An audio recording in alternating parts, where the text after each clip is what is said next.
One of the scariest elements of the second Trump term, which wasn't necessarily the case in the first, is the complete deference from the corporate media and the billionaire class to whatever Donald Trump wants. The immediate bending of the knee that we have seen to a wannabe dictator in Donald Trump.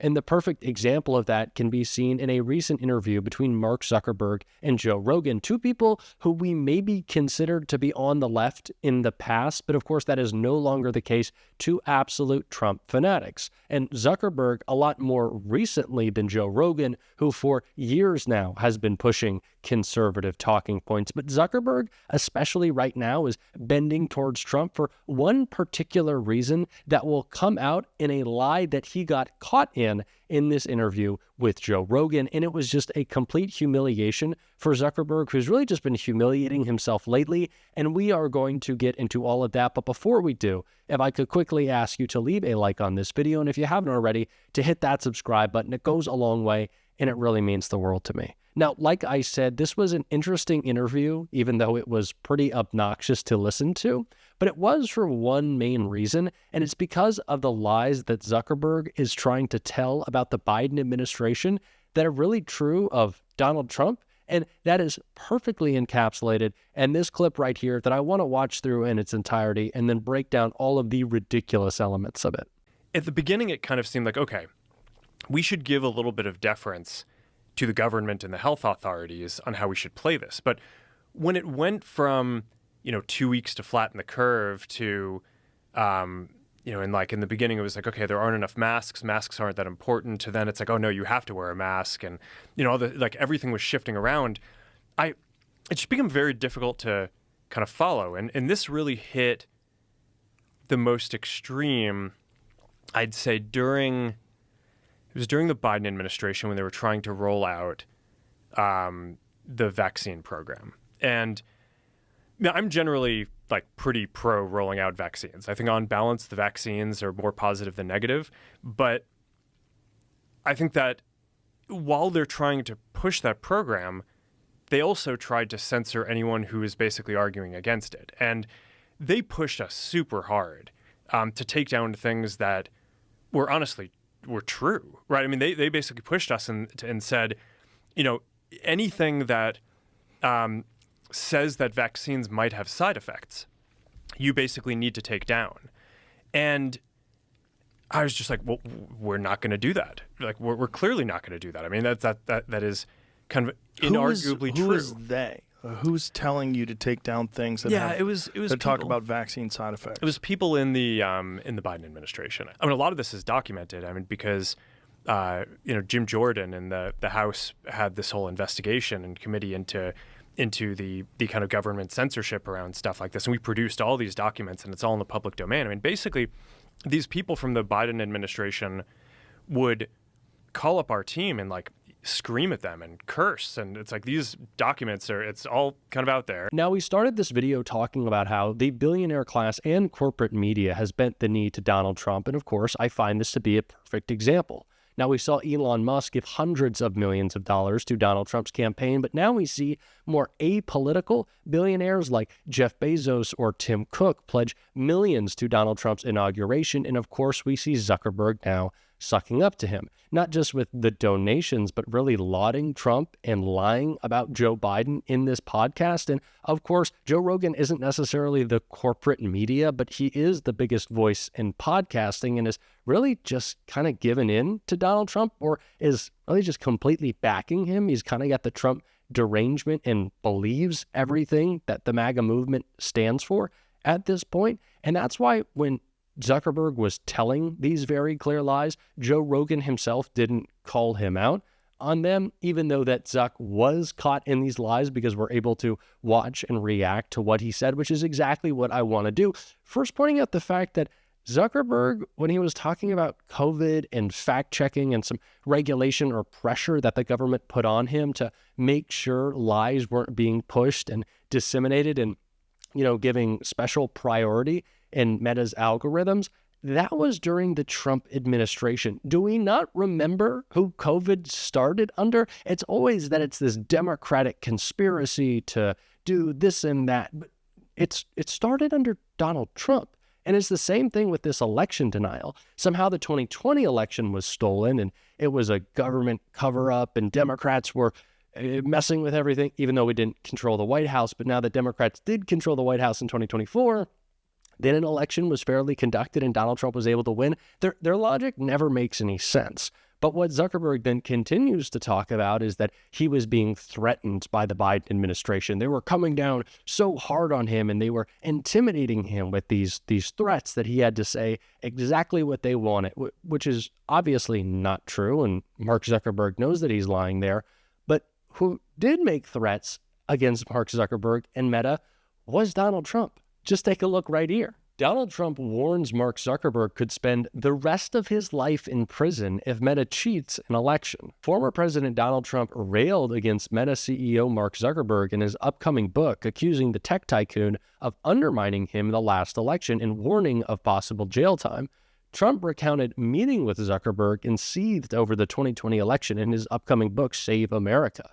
We are watching him closely, and if he does anything illegal, this time he will spend the rest of his life in prison, as will others who cheat in the 2024 presidential election. So allegedly, according to Zuckerberg, Biden officials who wanted to protect the health and safety of millions of Americans to make sure they didn't die of COVID, and they could receive vaccines to prevent that, and they could take precautionary steps in their lives to make sure themselves and their friends, family, and neighbors didn't get sick. When they were relaying that information to Zuck, it was intimidation and threats. Again, allegedly. But when Donald Trump goes on record saying that he wants to throw Mark Zuckerberg in prison if he cheats in the election, and not saying what that means or what that is, it's probably just if Trump loses, then he's going to prison, and Zuck is fine with that. That's not intimidation. That's not pressuring. That's not censorship. That's just good old-fashioned Trump. And Trump at this point is even admitting that Zuckerberg is starting to feel the pressure. Just take a look at this clip right here. I think they've come a long way. Meta, Facebook. I think they've come a long way. I watched it. The man was very impressive. I watched it. Actually, I watched it on Fox. I'm not allowed to say that. Say it? Do you think he's directly responding to the threats that you have made to him in the past? With Probably. Yeah, probably. The last time you were here, you were asked a question about the U.S. How can you not at this point be humiliated if you're Mark Zuckerberg, knowing that Donald Trump is admitting to millions of people that you're just afraid of him, that you don't have any moral high ground, that you're not standing on any principles when you're making these decisions, you're just acting in the best interest of your business, which is exactly what we know Mark Zuckerberg is doing, because right now Meta is being investigated by the Consumer Financial Protection Bureau, and Zuck is pretty scared. And he knows if he appeals to Trump, he can probably just get that to go away, that he can continue to exploit Meta's users and sell their data in illegal practices as long as Donald Trump is looking out for him and he's doing whatever he says when he's responding to threats. And that's why Zuck now wants to allow political information, misinformation really, to run wild on his sites. And President Biden responded to that in a clip right here. Comment on Meta's decision to end its fact-checking operations in the United States. Is that a good decision in your opinion? Well, look, the whole idea of walking away from fact-checking as well as not reporting anything having to do with discrimination regarding to TPS, I find to be just contrary to American justice, the way we talk about one another. Telling the truth matters. I mean, I know I'm on national television, but you all are local reporters and national reporters. I'm not, this is not a legit real question, but what do you think?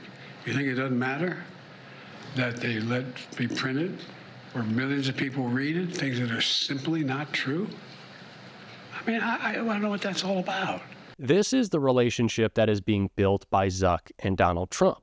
When misinformation runs rampant on Meta's platforms, it's good for Donald Trump, and when he's held accountable by the press with factual information, it's bad. And so in that exchange, Zuck makes sure he's not held accountable by any consumer protection bureaus, that he can do whatever he wants illegally with our data, make a bunch of bucks, and then get a big tax cut when Meta's stock surges.